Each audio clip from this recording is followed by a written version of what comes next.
Thanks so much for joining us, though. Linda?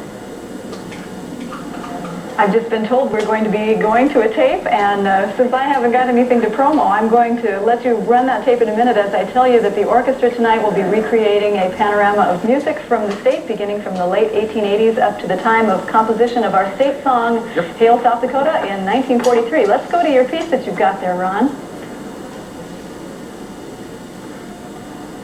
Mr. Harley, if you could maybe tell the folks, if they're staying over in Pierre on Sunday, what they might be able to see at the Cultural Heritage Center.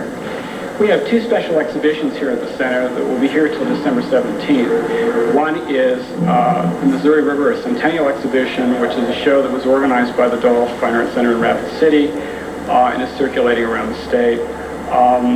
That's an exhibition of contemporary artworks on the theme of the Missouri River.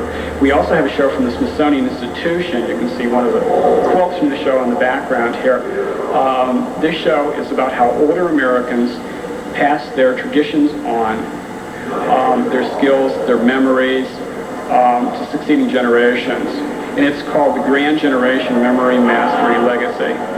And what are some upcoming exhibits coming to the museum? We have a Christmas show that we'll have around Christmas time. And then in January, we open a show called The Art of South Dakota.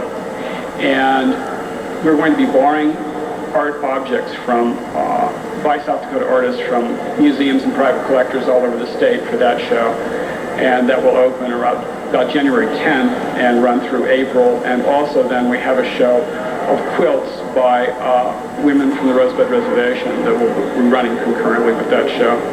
Now, you worked at the venerable old Robinson Museum, and it has some fond memories for a lot of South Dakotans.